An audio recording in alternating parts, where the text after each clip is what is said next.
అయితే తన ప్రతిభలు, విద్యా సామర్థ్యాలు అన్నీ వ్యర్థమేనా? వాటికి విలువ లేదా అని శ్రీకృష్ణుణ్ణి అడుగుతాడు. అప్పుడు కృష్ణుడు చెప్పింది వింటే మనము కూడా ఆలోచనలో పడతాం. కర్ణుణ్ణి మోసం చేసి చంపాల్సి వచ్చింది అంటే దానికి అర్థం అతడు మహావీరుడనే కదా. అతడు అంతటి సమర్థుడు కనుకనే నేరుగా ఎదుర్కొంటే ఏనాడో గెలవలేమని, కనుకనే అతన్ని బలహీనుని చేసేలా ఎన్నో శాపాలు, ఎన్నో ఉపాయాలు చుట్టుముట్టు బంధించాయి. రథం భూమిలోకి కుంగిపోయింది. ఆ రథ చక్రాన్ని తానే స్వయంగా బయటికి తీసుకోవాల్సి వచ్చింది.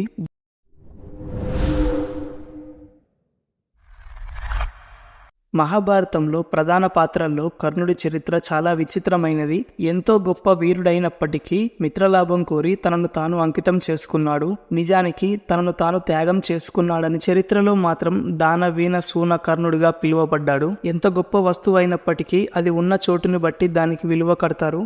ముత్యపు చిప్పలో పడ్డ నీటి బిందువు ముత్యమైనట్టు, పాము నోటిన పడ్డ చినుకు విషమైనట్టు స్థానాన్ని బట్టి విలువ దక్కుతుంది. అలా వివిధ కారణాల వల్ల సర్వం కోల్పోయి నిరాయుధుడిగా నిలిచిపోయిన కర్ణుడు ఎంతో ఆవేదనకి లోనవుతాడు. అప్పుడు కర్ణుడు శ్రీకృష్ణుడితో అడిగేదేంటి? దానికి శ్రీకృష్ణుడు ఏమని సమాధానం చెప్తాడో ఈ వీడియో ముఖ్య ఉద్దేశం. ఇంతకీ కర్ణుడు శ్రీకృష్ణుని అడిగిన ప్రశ్నలు ఏంటి? పుట్టుకతోనే తనను తల్లి విడిచిపెట్టింది. వివాహం కాని స్త్రీకి పుట్టడం తాను చేసిన పాపమా?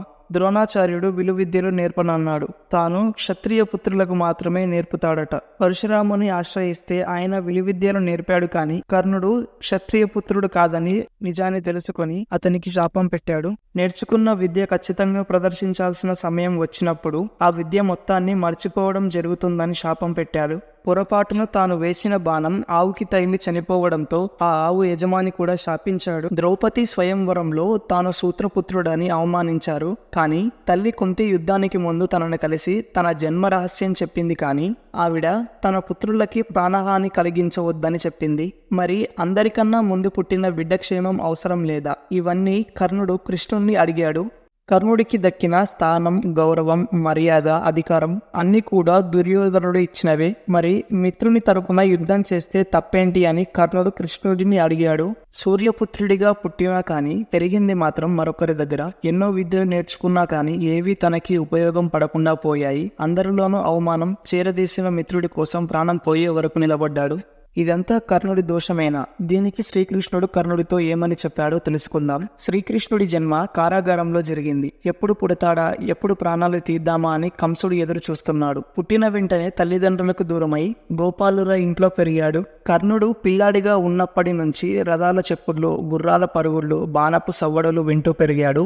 శ్రీకృష్ణుడు చంటి బిడ్డగా ఉండంగానే కనీసం నడక కూడా నేర్వని పసితనం నుంచి రాక్షసులతో పోరాడాడు. నిత్యం భయంగా బాల్యం గడిచింది.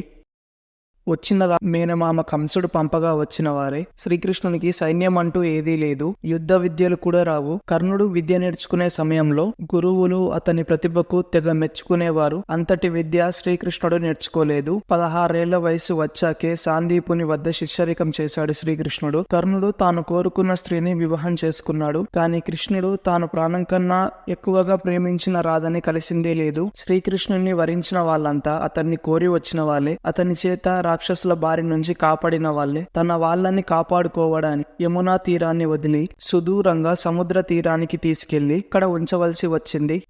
యుద్ధం జరగకూడదు అని కోరుకున్న కారణంగా శ్రీకృష్ణుడికి పిరికివాడు అని బిరుదు కూడా ఇచ్చారు. ఇదంతా శ్రీకృష్ణుడు కురుక్షేత్రంలో కర్ణుడితో చెప్పినవే. శ్రీకృష్ణుడు ఇంకా కర్ణుడితో ఏమని చెప్పాడంటే, ఒకవేళ యుద్ధంలో దుర్యోధనుడు గెలిచినా కర్ణుడు గౌరవ మర్యాదలకు ఎటువంటి లోటుండదు, ప్రశంసలు దక్కుతాయి. యుధిష్ఠరుడు గెలిచినంత మాత్రాన శ్రీకృష్ణుడికి దక్కేదేంటి? యుద్ధ కారకుడు అనే బేధిస్తారు. యుద్ధం కారణంగా ప్రాణాలు కోల్పోయిన వారికి బాధితుడు అని నిందిస్తారు. ఎంతో మంది ఉసురుని భరించాలి, శాపాన్ని అనుభవించాలి. తల్లుల కడుపు కోతలు శోకంలో ముంచుతాయి. సొంత వారు కూడా దూరం పెడతారు. ఇవి శ్రీకృష్ణునికి దక్కే అసలు గౌరవాలు. శ్రీకృష్ణుడు కర్ణుడితో ఇంకా చాలా విషయాలు చెప్పాడు.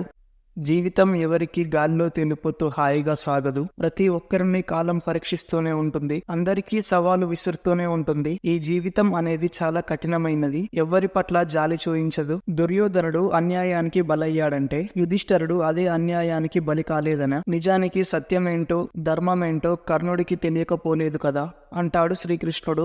అంతే కదా, మంచి చెడు గ్రహించలేని వాడు కర్ణుడు కాడు. అయితే తాను అవమానింపబడుతున్న సమయంలో తనను అంగరాజుగా చేసిన రారాజు కోసం, కేవలం స్నేహధర్మం కోసం లోకధర్మాన్ని విడిచిపెట్టాడు. జీవితంలో అవమానాలకు గురై ఉన్నా కూడా, అర్హత ఉండి అందుకు దగ్గ అధికారం దక్కకపోయినా మనిషి ఎలా ఎదుర్కొన్నాడు అని, అదే తన ఉన్నత వ్యక్తిత్వాన్ని నిలబెట్టే గేట్రాయి అవుతుంది. ఎలాంటి కఠినమైన పరిస్థితుల్లోనూ కూడా వివేకంతో ఆలోచించి ఉంటే ఇప్పుడు ఈ యుద్ధ క్షేత్రంలో కర్ణుడు ఇలా నిస్సహాయంగా బాధపడుతూ ఉండకపోవచ్చు కదా అంటాడు శ్రీకృష్ణుడు. కాబట్టి రోధించి ప్రయోజనం లేదు, జీవితం ఎవరికీ న్యాయం చేయదు. అలా అని అధర్మ మార్గంలో నచ్చిన తీరుపై నడవకూడదు. యుద్ధ క్షేత్రంలో కర్ణుడికి మరణం తప్పదు. అర్జునుడే అతన్ని సంహరించేవాడని శ్రీకృష్ణుడు కర్ణుడితో చెప్పాడు. కర్ణుడు అప్పుడు కూడా శ్రీకృష్ణుణ్ణి ప్రశ్నిస్తాడు, మృత్యువు కొరకు తాను ఎప్పుడు బాధపడనని. అయితే తన ప్రతిభలు, విద్యా సామర్థ్యాలు అన్నీ వ్యర్థమేనా, వాటికి విలువ లేదా అని శ్రీకృష్ణుణ్ణి అడుగుతాడు.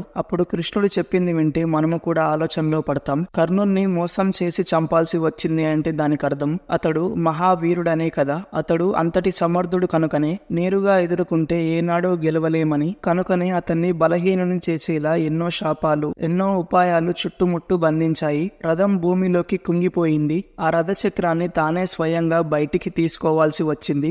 జీవితం ఎవరికీ న్యాయం చేయదు. కనుకని నిస్సహాయ స్థితిలో ఉన్న కర్ణుడిని అర్జునుడు అధర్మ పూర్తిగా చంపబడ్డాడు. ఇదంతా జీవితం కనుక ఏడవడం, బాధపడటం అర్థం లేని విషయాలు. అలా చేయడంలో ఏమీ ప్రయోజనం లేదు. అసలు ఆ విచారమే వృధా. కర్ణుడు శక్తి సామర్థ్యాలు లోకానికి తెలుసు, రాబోయే కాలానికి తెలుస్తుంది. భారతంలో కర్ణుడి మరవడం అంటే ఉండదు. యుగ యుగాలకి కర్ణుడిని తలుచుకుంటూనే ఉంటారు. కర్ణుడు సూర్యపుత్రుడు, మహారథి, దానవీర సూర్యుడు. శ్రీకృష్ణుడి వివరణతో కర్ణుడి ఆవేదన శాంతించింది. అయితే మనం గ్రహించాల్సిన విషయం, ఎలాంటి పరిస్థితుల్లోనే కూడా ధర్మాన్ని వీడకూడదు. అదే మనిషిని కాపాడుతుంది, శాంతిని కలిగిస్తుంది. ఈ సత్యం గ్రహించిన మనిషి ప్రశాంతంగా ఉంటాడు, నిజమైన ఆత్మానందాన్ని పొందుతాడు. గైస్, ఈ వీడియో నచ్చినట్టయితే లైక్ చేయండి, షేర్ చేయండి అండ్ మన ఛానల్ని సబ్స్క్రైబ్ చేసుకోండి.